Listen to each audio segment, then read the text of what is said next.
Hi, everybody. I'm Kristen, and this is Hillary. We're from Maine Access Points, and we're here today to talk to y'all about opioid overdose response and naloxone training.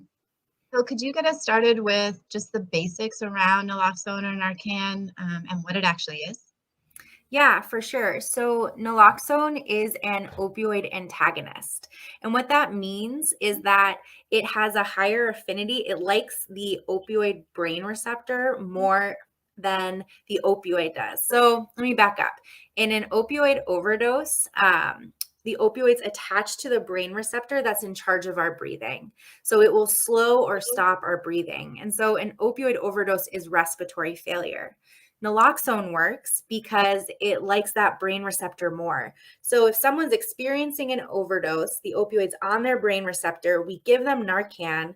The Narcan bumps the opioid off, sits on the brain receptor, and blocks the opioid from reaching again. Um, and then it allows someone's body to start responding again. It allows someone to start breathing again. It's really important to note that the opioids don't go away while the naloxone is blocking that brain receptor. So after the naloxone has worn off, there is risk that someone will go back into an overdose. And so that's why it's really important that we stick around with someone after they have, woken up from an overdose, that we don't leave them. A couple other real basics about Narcan. It's a prescription medication. We have rules and laws in Maine that allow us to distribute it across the state. It will only work in an opioid overdose, but it's not going to cause harm if someone is experiencing a different overdose, say on a benzodiazepine or a stimulant. I think that that's it. And now we can really kind of move into a conversation on the factors that put someone at a higher risk of experiencing an overdose. Kristen, do you mind talking about that a little bit? Sure. Yeah, so we know, a huge piece is not a risk factor itself, but using alone. We know a lot of people use substances alone because of stigma and shame and not having safe places to use. So that can really elevate your risk if someone else doesn't know what you're doing. Fentanyl-based overdoses happen so quickly. We need to be able to be in touch with somebody else in case Narcan does need to be administered. Some other risk factors are mixing drugs. So, before fentanyl came on the scene around 6 or 7 years ago, mixing substances, respiratory depressants like benzodiazepines that Hillary mentioned, alcohol and opioids, that mix can really put us more at risk. So knowing the dosage of what we're using together is really, really important, and using a stronger substance first is also very important. Some other risk factors, tolerance levels. So it just takes 3 to 5 days for our tolerance to change. So if I get out of treatment, I get out of detox, I get out of jail, I go to my family's home where maybe I don't use substances at all, or I use the same way I usually do, that can really throw off my tolerance level. And if I go back to return to use the same amount I was using 3 to 5 days ago, it's a lot for my body to process. If I've overdosed once, I'm 9 times more likely to overdose again. And they're doing some research to figure that out, but it really is about those receptors in the brain and how our body can respond to the overdoses and safely process to the opioids and safely process them. We also know that just general health, so living with HIV, living with hepatitis C, maybe not being hydrated, not being able to sleep very well, food. Now we have COVID-19, which also is a respiratory virus. So all of these things around our general health can play into when we're using substances, and how we're using them might put us more at risk. So just to recap, the risk factors that we really want to take into consideration are an unpredictable drug supply. So we really want to test all our drugs, including stimulants, pills, anything that we're using, to make sure and see if there's fentanyl in it. Another risk factor is using alone, mixing substances of any sort. We want to do the stronger substance first. And then our general health and any previous overdoses are definitely risk factors for an opioid or fentanyl-based overdose. Yeah, thanks, Kristen. So at this point, we're going to show a short video that really goes over the steps in overdose response. At the end of that video, we will recap kind of what we've gone over and talk briefly about aftercare and support. I'm going to do a verbal check on somebody in the bathroom to make sure they're safe. Hey, Hel, you okay? Hey. Okay, cool. I'm gonna come back in a minute and just check on you, make sure you're safe, all right? Yeah, fine. Okay, sorry to be annoying. So around a minute's gone by. I'm gonna check and give another knock to get a verbal confirmation. Hey, Hill. I'm coming in. So I'm gonna come in and I find somebody here, rigid against the wall.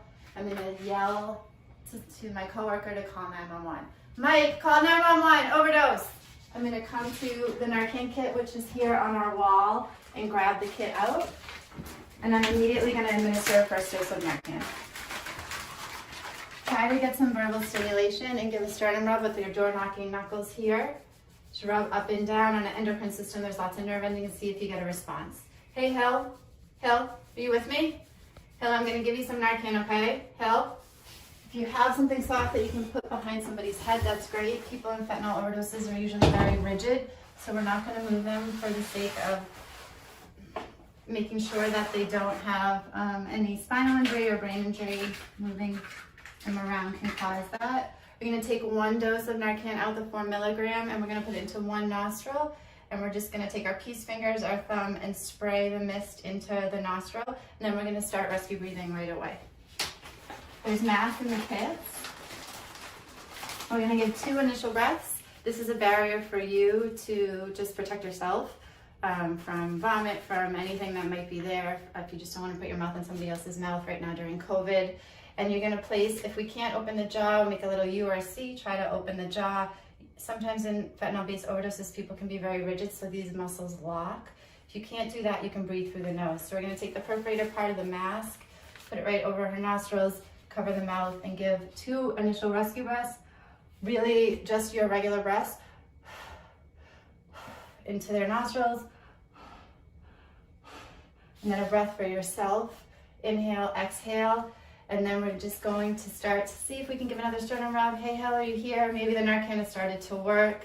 If not, we can check the jaw again, see if it opens. Now it's opening, the muscles start to relax. We can go back to best practice. Make a seal with your mouth over their mouth, plug up the nose really well, and then do a 1 breath every 5 seconds. So 1 Mississippi, 2 Mississippi, 3 Mississippi, 4 Mississippi, 5 Mississippi. You can put your hand on someone's chest to see if the air is starting to rise and fall. No, we're gonna give another breath. 1 Mississippi, 2 Mississippi, 3 Mississippi, 4 Mississippi, 5 Mississippi. If there's about 4 sets of those, if there's no response or 1 minute to 2, we're gonna take another 2nd dose of Narcan. And if you can remember which nostril, great, do the opposite one and take your peace fingers, thumb again, spray up the nostril. It's gonna go into the membrane, up to those receptors. Hopefully we start to get a response. Hal, you there? There she is. There she is. Hi. You okay? Yeah. You weren't breathing, so I had to give you some Narcan. Yeah. Try not to move if you can, just for a second, just to catch your breath. You breathing okay? All right. I'm glad you're all right. I'm glad you're here. So let's talk about the recovery position. Why we put people in the recovery position. We want to make sure that we're always keeping people's airways clear in case they're at risk of aspiration from vomiting during an opioid or fentanyl-based overdose. People in overdose situations, we can find them in all sorts of different positions, and it's really important if we ever have to leave them to go get our phone, go get our Narcan, tell somebody else what's happening, that we get them on their side. This is also really good for if somebody's been drinking, intoxication, right? If we don't know what's going on, it's always best practice to get them on their side. If we have them in a situation like this, lying on the ground, and we find them, one way to do this is we can take their inside hand, put it under their head like a pillow, take their outside leg, their outside arm, and we're just gonna make hooks with our arms underneath and roll the person with us with gravity and press down on that front knee before you leave, just to make sure that they're not gonna roll onto their back and be on their back where they might be at risk of aspiration. So again, this is the recovery position. We wanna make sure once we've rolled the person over that that knee is down here sort of as an anchor to make sure that the person doesn't roll back onto their back. Their inside hand here is placed there. And then make sure also that their head is actually on the side, right? If we have the head kind of moved back, there is still some risk if she vomits that she would aspirate. So we just want to make sure if she's this way that we have an open airway. Also, people can be sitting up, rigid. We don't need to move them off of their seat in an overdose situation, but you can take them by their armpits and kind of fold them over. That way we're clearing the airway if somebody does need to vomit. And if someone's really rigid against the wall, we can sort of move them to the wall so that at least we tilt their head to the side and place their top of their skull on the wall so that they'll vomit down if that happens. So now you've seen an opioid or fentanyl-based overdose response. The three big takeaways that we would like you to hold after watching the video is Narcan, call, and air. If you can do step 1 and step 2 at the same time and you have a co-responder, someone can call 911 as you saw in the video, and someone can administer the Narcan at the same time. But we just ask, we know it's a really scary situation, so best practice, do the best you can. But remembering Narcan, call 911 for backup and support so you know someone's coming, and start to administer rescue breaths, air, is really important for us just to keep in our minds. That will help us when we're responding as well. So Narcan, call, air. One thing that you didn't see in the video was the aftercare and support that often goes in following a rescue. We weren't able to show that. So Hillary, could you talk a little bit about what that looks like for people? Yeah, so I think what's really important to remember is aftercare and support looks different for everybody. What we know is really important is that we want to stay with someone for 60 to 90 minutes after they've experienced an overdose, just to make sure they don't go into an overdose again. But then, what aftercare and support looks like depends on the individual. It also, what aftercare and support looks like for the person responding is also unique.